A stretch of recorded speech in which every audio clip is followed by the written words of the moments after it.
네, 안녕하세요. 치과의사 강정구입니다. 네, 오늘은 여러분께 잘못된 치아 상식에 대해서 알려드리려고 제가 이 자리에 있습니다. 많이들 여쭤보시는 것 중 하나가 스케일링을 하면은 치아에 좋지 않다 라는 말씀을 좀 많이 하시는데요. 기본적으로 스케일링이라는 것은 치아에 붙어있는 치태와 치석, 즉 음식물 찌꺼기, 이런 안 좋은 병균을 제거하는 술식입니다. 일반적으로 칫솔질을 할 때 닦이지 않는 치석과 치태, 음식물 찌꺼기를 물리적인 힘을 이용해서 제거를 해주는 것이 스케일링인데요. 스케일링을 하지 않을 경우 독성이 강한 치태와 치석, 음식물 찌꺼기가 잇몸 속안에 자리 잡고 있게 되면 잇몸이 붓고 시리고 냄새나고 염증을 야기할 수가 있기 때문에 그런 경우에는 오히려 더 좋아지지가 않습니다. 간혹 스케일링을 하시고 나셔갖고 이가 시리시다 그런 분들도 계시는데 치석이 제거가 되면서 부어있던 잇몸이 가라앉으면서 치근, 그러니까 치아 뿌리가 노출이 되면서 간혹가다 그렇게 싫어하시는 분들이 계시는데 그런 경우에는 수주일 후에 아마 정상적으로 돌아오기도 하긴 하는데요. 이미 안 좋아진 치아를 이미 스케일링을 했기 때문에 스케일링 때문에 그 치아가 싫어지는 게 아니라 기본적으로 더 나빠지는 치아를 살리기 위해서 스케일링을 하는 거기 때문에 스케일링이 치석을 제거함으로써 치아가 나빠지는 건 아니고요. 그리고 또한 치아를 깎는다, 치아에 손상을 가한다는 그런 말씀을 좀 많이 하시는데 전혀 그렇지 않습니다. 치과에서 시행하는 스케일링, 즉 초음파 진동기구는 치아에 위해를 주지가 않습니다. 정확히 치석과 치태만 제거를 하기 때문에 안심하고 스케일링을 받으셔도 좋습니다. 그리고 또한 임신 중 치과 진료에 대해서 여쭤보시는 경우가 많은데 치과 진료는 임신 중에 하면 절대 안 된다고 생각하시는 분들이 좀 많으신 것 같아요. 결론부터 말씀드리자면 그렇지 않습니다. 물론 치과 진료는 임신하기 전 그리고 출산 후에 하는 게 가장 좋기는 하나 임신을 한 도중에 치료를 받아야 하시는 분들이 좀 많이 계실 거예요.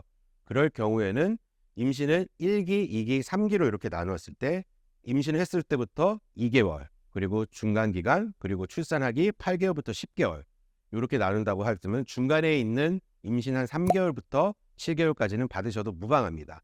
이때는 임신 중에 치과 진료하는 데는 비교적 안전한 시기이며 물론 공격적인 진료는 아무래도 출산 후로 미루시는 게 좋지만 꼭 치료가 필요하신 보존적인 치료가 필요하시다 그러시면은 임신 첫과 끝을 제외한 중간 시기에는 하는 것도 전혀 무방하다고 볼 수 있습니다. 또한 잘못된 상식 중에 하나가 유치, 즉 어린이 치아죠. 영구치가 아닌 유치는 어차피 빠지는 치아이기 때문에 치료를 안 해야 된다는 그런 생각을 가지고 계신 분들이 많으세요. 일단 기본적으로 유치는 곧 빠지는 치아가 맞기는 합니다.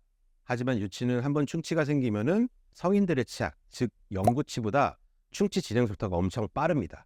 그럴 경우에는 조기 상실, 즉 생각보다 치아가 빨리 빠지는 경우가 많습니다. 유치가 먼저 빠지게 된다 그러면은 공간이 무너지게 돼 있어요. 밑에서 올라오는 영구치들이 이제 공간이 부족하게 되면은 아무래도 이제 고르지 못한 치아가 나올 즉 덧니가 나올 가능성이 커집니다.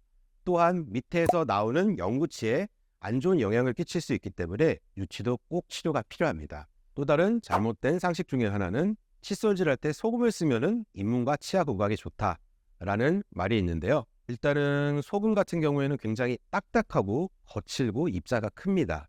이거를 직접적으로 치아와 잇몸에 마찰을 주게 된다면은 치아 손상, 잇몸 손상이 올 수가 있습니다. 그럴 경우에는 굉장히 예민해질 수가 있고 미지근한 물, 차가운 물에 치아가 굉장히 시린 반응을 보이는 경우가 많습니다. 또한 칫솔할 때 치약을 안 쓰고 소금을 쓰신다 그러시면은 소금, 즉 염분 섭취가 과다하게 될 수가 있기 때문에 건강에도 좋지가 않습니다. 그리고 굉장히 많이 하는 실수 중에 하나인데요. 그냥 아침이나 식사를 하시고 나서 칫솔질을 하실 때 치약을 짜고 그 위에 물을 묻혀서 칫솔질을 하시는 경우가 굉장히 많으세요. 왜냐하면 그럴 경우에는 거품도 많이 나오고 치아가 좀 상쾌해지는 느낌도 들고 잘 닦이는 느낌도 들지만 좋지 않은 행동입니다. 왜냐하면 치약에는 연마제라는 성분이 있습니다. 연마제라는 건 치아를 이제 아무래도 곱게 닦고 연마하는 그런 물질인데요. 그럴 경우에는 물을 묻히게 되면 희석이 되고 씻겨 내려갑니다. 그러면 연마제의 역할을 못하는 경우가 많습니다. 또한 칫솔에는 불소라는 성분, 치아를 튼튼해지는 성분이 있는데 물을 묻혀서 칫솔질을 하게 된다 그러면은 치약에 있는 불소 성분이 다 희석이 되고 씻겨 내려가게 될 수밖에 없습니다. 그럴 경우에는 치약의 온전한 성분을 활용을 못하기 때문에 오히려 좋지 않은 행동이라고 볼 수가 있습니다. 이번 편에는 여러분이 잘못 알고 있는 치아 상식, 언제든지 환자분들이나 아니면 여러분께서 그냥 뭐 아무 생각 없이 하는 행동에서 좀 피해갈 수 있는 것들을 정리를 해봤는데요. 다음 시간에는 조금 더 전문적인 그런 내용을 가지고 다시 한번 찾아뵙겠습니다. 감사합니다.